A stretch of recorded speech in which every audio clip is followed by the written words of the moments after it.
जी नमस्कार, स्वागत है आपका टीआरसी बेतिया में। और इसमें हम लोग विश्व इतिहास के अंतर्गत पुनर्जागरण काल के बारे में पढ़ेंगे और ये काफी इम्पोर्टेंट है पुनर्जागरण।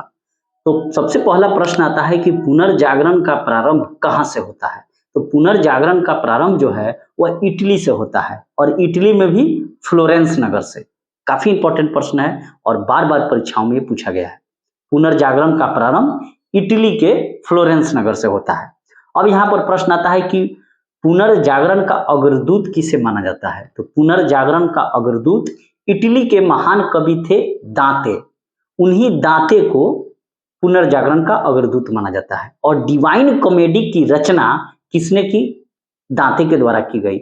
और दांते के द्वारा जो डिवाइन कॉमेडी की रचना की गई उसमें स्वर्ग एवं नरक के बारे में काल्पनिक चित्रण किया गया है।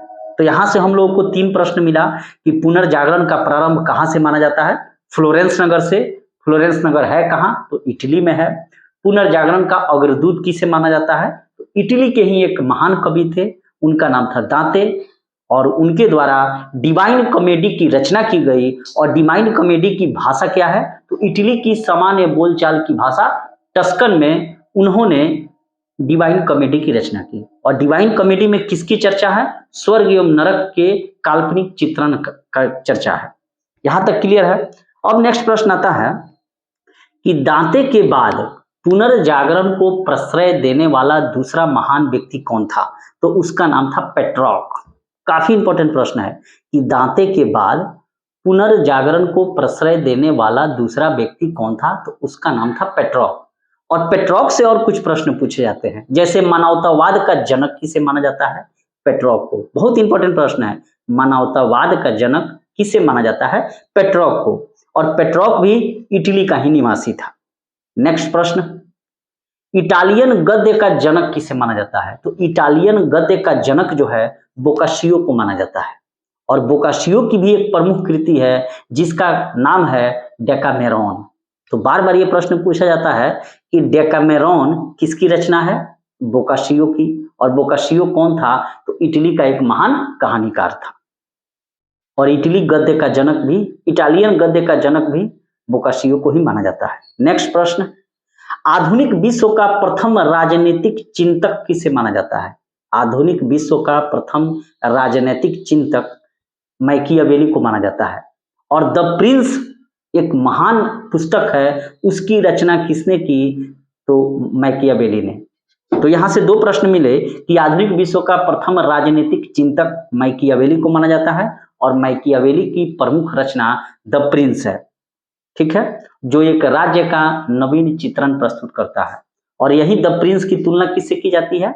अर्थशास्त्र से, जो कि चाणक्य द्वारा रचित है।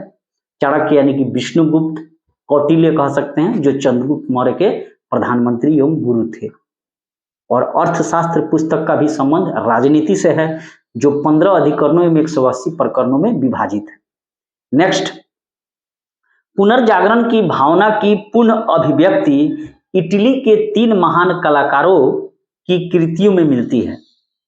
मैंने पुनर्जागरण जो काल था उसकी भावना की अभिव्यक्ति कहां से मिलती है?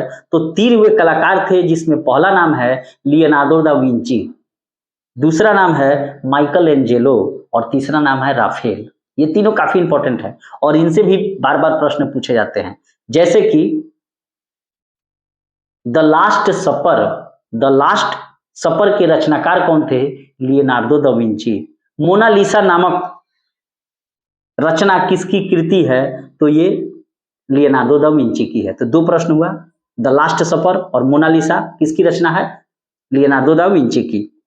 माइकल एंजेलो भी एक अद्भुत मूर्तिकार एवं चित्रकार था। द लास्ट जजमेंट किसकी कृति है? माइकल एंजेलो की। द फॉल ऑफ मैन किसकी कृति है? माइकल एंजेलो की। नेक्स्ट, सिस्तान का जो गिरजाघर की छत है उसमें माइकल एंजेलो द्वारा चित्र बनाए गए हैं। तो ये इटली में ही होगा, सिस्तान का गिरजाघर। तो यहां से प्रश्न अगर पूछेगा कि सिस्तान के गिरजाघर के छत में किसके द्वारा चित्र बनाए गए हैं, तो माइकल एंजेलो के द्वारा। और माइकल एंजेलो की 2 प्रमुख कृतियां हैं, जिसका नाम है द लास्ट जजमेंट एवं the fall of man. Raphael भी इटली का ही चित्रकार था और इसकी प्रसिद्ध कृति है जिसका नाम है मैडोना, और मैडोना जीसस जो क्राइस्ट थे उनकी माता का नाम था मैडोना। तो मैडोना का रचनाकार कौन है? राफेल। राफेल से एक और प्रश्न बार बार पूछा जाता है। अच्छा, पुनर्जागरण काल में चित्रकला का जनक किसे माना जाता है? पुनर्जागरण काल में चित्रकला का जनक जियाटो को माना जाता है। ये भी बहुत VVI प्रश्न है। पुनर्जागरण काल का सर्वश्रेष्ठ निबंधकार कौन था? पुनर्जागरण काल का सर्वश्रेष्ठ निबंधकार फ्रांसिस बेकन था। लेकिन ये फ्रांसिस बेकन कहाँ का रहने वाला था? इंग्लैंड का। नेक्स्ट, अच्छा, यूटोपिया के लेखक कौन है? यूटोपिया के लेखक हैं टॉमस मूर। यूटोपिया के लेखक टॉमस मूर हैं और ये इंग्लैंड के लेखक थे, और इनके द्वारा यूटोपिया में आदर्श समाज का चित्रण प्रस्तुत किया गया है। अच्छा, मार्टिन लूथर किंग ने बाइबिल का अनुवाद किस भाषा में किया? तो मार्टिन लूथर किंग ने बाइबिल का अनुवाद जो है जर्मन भाषा में किया। अच्छा, रोमियो एवं जूलियट किसकी कृति है? शेक्सपियर की है, और शेक्सपियर इंग्लैंड के रहने वाले थे। और यहाँ पर कालिदास की जो तुलना है वो शेक्सपियर से की जाती है। जैसे वहाँ शेक्सपियर ने रोमियो एंड जूलियट जैसी रचनाएं की, वैसे ही यहाँ पर भारत में कालिदास ने मल्लिका मित्रम, अग्निमित्रम, रघुवंशम जैसे रचनाएं की हैं। अच्छा, आधुनिक प्रयोगात्मक विज्ञान का जन्मदाता किसे माना जाता है? आधुनिक प्रयोगात्मक विज्ञान का जन्मदाता रोजर बेकन को माना जाता है। अच्छा, पृथ्वी सौरमंडल का केंद्र है। पृथ्वी जो है वो सौरमंडल का केंद्र है। इसका खंडन किसने किया? तो पोलैंड निवासी कोपरनिकस ने किया था, और गैलीलियो ने भी कोपरनिकस के सिद्धांत को समर्थन दिया था। ठीक है, इसका खंडन किया गया, अर्थात कोपरनिकस द्वारा बताया गया कि सूर्य जो है सौरमंडल का केंद्र है। अच्छा, और जर्मनी के एक और वैज्ञानिक थे जिनका नाम था केपलर, और केपलर द्वारा यह बतलाया गया कि ग्रह सूर्य के चारों ओर चक्कर लगाते हैं। तो दोनों प्रश्नों में अंतर है। जब ये पूछेगा कि ग्रह सूर्य के चारों ओर चक्कर लगाते हैं, यह किसने बताया? तो केपलर ने, और केपलर जर्मनी का निवासी था। अगर ये प्रश्न पूछा जाए कि पृथ्वी सौरमंडल का केंद्र है, इसका खंडन किसने किया? तो पोलैंड निवासी कोपरनिकस ने किया। अर्थात कोपरनिकस ने बताया कि सूर्य जो है वो सौरमंडल का केंद्र है, और पोलैंड का निवासी था। नेक्स्ट, गुरुत्वाकर्षण के नियम का पता किसने लगाया? न्यूटन ने लगाया। धर्म सुधार आंदोलन की शुरुआत कब हुई? 16वीं सदी में हुई। धर्म सुधार आंदोलन का प्रवर्तक कौन था? तो मार्टिन लूथर किंग था, और मार्टिन लूथर किंग भी कहाँ का रहने वाला था?